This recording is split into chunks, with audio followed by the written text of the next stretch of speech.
بالأرقام، ليفاندوفسكي نسخة بايرن يعود مع برشلونة فيليك. برشلونة يعثر على بوسكاتس الجديد. فرصة ضئيلة، برشلونة يواصل مراقبة نجم بايرن ميونخ. تصريح ناري من رئيس بيلباو بعد الهزيمة أمام برشلونة. ولكن قبل البداية لا تنسوا أن تشاركونا بتوقعاتكم عن أداء ليفاندوفسكي هذا الموسم والقادر على تحقيق هداف الموسم في الليغا.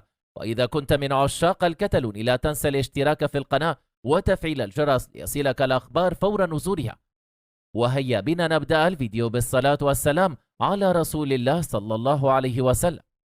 بالأرقام، ليفاندوفسكي نسخة بايرن يعود مع برشلونة فيليك.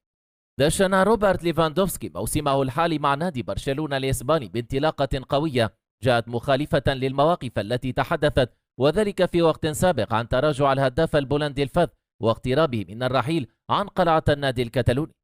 وتمكن ليفا من البصم على بداية إيجابية للغاية بعد أن وقع 3 أهداف من جملة 4 دونها برشلونة في شباك منافسيه في الجولتين الأولى من الدوري الإسباني، واللتين تغلب فيهما على امتحانين معقدين على كل من فالنسيا في معقل الميستايا بالذات وضيف أتلتيك بيلباو بالنتيجة ذاتها 2-1. ويعد ليفاندوفسكي أحد أهم الركائز التي يعول عليها المدرب الجديد للبرسا الألماني هانزي فيليك في بلوغ الأهداف المرسومة للفريق هذا الموسم، لا سيما في ظل الخيارات المحدودة جدا على مستوى مركز رأس الحربة، وخصوصا البرازيلي فيتور روكي الذي لا يحظى بذلك بقناعة المدرب السابق للناسيونال مانشافت. ولم تمر بداية النجم البولندي مرور الكرام على متصدر الأرقام والإحصائيات اللافتة، ولذلك ما يبرزه، خاصة إذا ما علمنا أن مهاجم البلوغرانا وقع رسميا على البداية الأفضل منذ حلوله، وذلك صفوف عملاق الليغا في يوليو تموز. وتبرز الأرقام التي استعرضها صحيفة موندو ديبورتيفو بأن ليفا حقق حتى الآن بأهدافه الثلاث الانطلاق الأقوى مقارنة بموسميه الأولين في برشلونة، وسجل في الجولتين الافتتاحيتين موسم 22-23 هدفين جاء من ثنائية مرمى ريال سوسيداد آنذاك، في حين عجز عن التسجيل في أول مباراتين للليغا في الموسم الماضي 23-24 قبل أن يسجل عودة قوية في بداية الموسم الحالي. وليس هذا فحسب، بل إن قائد منتخب بولندا لم يبلغ إنجاز بداية الموسم الحالي حتى في آخر موسم له مع بايرن في 21-22، حين اكتفى أيضا بهدفين في أول مباراتين افتتاحيتين بالدوري الألماني دونهما في شباك كل من بروسيا مونشنغلادباخ وكولين، وهو ما يعني أن نسخة ليفا مع فيليك هي الأفضل للهداف الكبير في آخر 5 سنوات.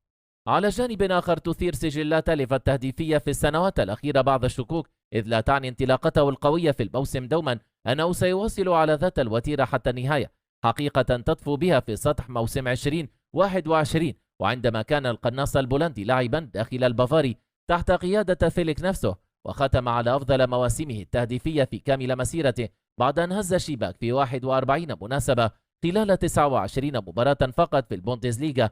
ولكن المفارقة العكسية الغريبة تمثلت في كونه لم يعرف طريق المرمى في أول مباراتين ضمن مسابقة الدوري، عكس ما حدث غالبا في مواسمه اللاحقة. ولكن يبدو أن هذه الأرقام لا تقلق فيليك الذي يعي جيدا قيمة ليفاندوفسكي الذي قال عنه منذ بداية مواجهة بيلباو المهمة، والتي دون فيها هدف الانتصار في الدقيقة 75 بعد عرض مبهر لامس فيه القائمة في مناسبتين، بأنه هداف بالفطرة، وهدفه في مرمى بيلباو منحنا نقاط النصر. روبرت محترف للغاية ويأخذ مسألة الحالة البدنية على محمل الجد، إن الفكرة تتمحور حول الجسد وليس العمر، وفي ذلك تلميح لمن يسوق لفكرة تراجع عطاءات البولندي وربطها بعامل السن. وبدورها إدارة برشلونة برئاسة خوان لابورتا تعقد آمالا عريضة على نجم خطها الأمامي لمواصلة تحمل المسؤولية في ظل غياب الحلول والإمكانات المالية، والتي تسمح له بتعزيز صفوف الفريق الذي عجز عن تسجيل داني أولمو بعد ضمه من لايبزيغ الألماني، علاوة على فشله في الميركاتو الصيفي الحالي لحسم صفقة انتقال الجناح الباسكي الموهوب نيكو ويليامز أحد أبرز نجوم اليورو الأخير.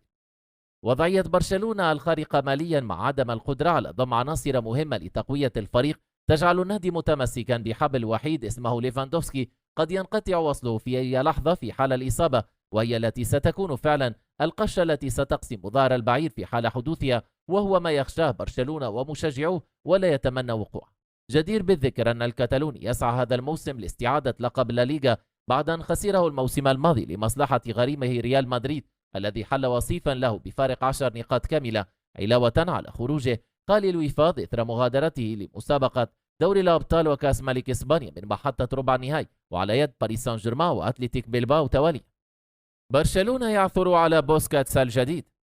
أشاد الصحفي بذلك ديداك بيرت عبر صحيفة سبورت الكتالونية بالمستوى الذي يقدمه مارك بيرنال مع نادي برشلونة، مشيرا إلى أنه يشبه بوسكاتس نجم البرسا السابق. وقال ديداك بيرت عن بيرنال: لاعب وسط ذو وجه طفولي وتنحيل مثل بوسكاتس. مارك بيرنال أثبت أنه يتمتع بتميزه في أسلوب برشلونة ولديه هالة رائعة جدا، والأروع من ذلك هو السهولة التي يتعامل بها مع مواقف الضغط. الهدوء الذي يذكرنا بوسكاتس به هو آخر من يفقد أعصابه. فرصة ضئيلة، برشلونة يواصل مراقبة نجم بايرن ميونخ. حافظ برشلونة على اهتمامه بضم أحد اللاعبين البارزين في صفوف بايرن ميونخ خلال الميركاتو الصيفي الجاري، وسابقا ارتبط برشلونة بضم الفرنسي كينغسلاي كومان من بايرن ميونخ منذ عدة أسابيع قبل أن يحول البرسا وجهته إلى فيدريكو كايزا نجم يوفنتوس. وكتب فابريزيو رومانو خبير الميركاتو في مقاله على شبكة ذا ديلي بريفيرج إن فيدريكو كايزا الخيار المفضل لبرشلونة من أجل دعم مركز الجناح الأيسر الآن، لكن البرسا لا يزال مهتما بضم كومان. وأضاف: سبق لهانزي فيليك مدرب برشلونة العمل مع كومان مع بايرن ميونخ، ولكن الأزمة تظل في الراتب الكبير الذي يحصل عليه اللاعب. واختتم هنالك فرصة بأن ينتقل كومان إلى برشلونة هذا الصيف على سبيل الإعارة مع حقية الشراء، كما أن اللاعب يحظى باهتمام من الدوري الإنجليزي الممتاز. تصريح ناري من رئيس بيلباو بعد الهزيمة أمام برشلونة. لمح رئيس أتلتيك بيلباو جون بذلك يورياتي إلى غضبه الشديد مجددا من محاولات برشلونة للتعاقد مع نيكو ويليامز وذلك الصيف الجاري، واصفا ما حدث من البرسا بعدم الاحترام. وصرح رئيس بيلباو بعد الهزيمة قائلا: من الطبيعي أن تكون حالة نيكو ويليامز في عين الإعصار، ولكن هنالك أشياء لم تعجبنا مثل عدم الاحترام أو افتراض أشياء لن تحدث، ولكن يجب أن يتم ذلك مع الاحترام والحفاظ على الأسلوب. لامين جمال يتحدث عن أهمية الفوز رهان مع والده ونقطة ضعف نيكو ويليامز. تحدث لامين جمال نجم نادي برشلونة عن انتصار بذلك فريقه على حساب أتلتيك بيلباو بهدفين مقابل هدف في الأسبوع الثاني من الدوري الإسباني، مؤكدا أنه كان أمرا هاما أن يبدأ الفريق الكتالوني الموسم على ملعبه بصورة جيدة، متطرقا للحديث عن نيكو ويليامز لاعب أتلتيك بيلباو وزميله في المنتخب الإسباني. وقال لامين جمال في تصريحات لشبكة دازن بعد نهاية اللقاء: أنا سعيد جدا بالفوز، كلما من المهم أن نبدأ بشكل جيد على أرضنا، نحاول دائما التفكير في التسجيل، وعندما تكون الكرة بحوزتنا نحاول الهجوم والتسبب في الخطر.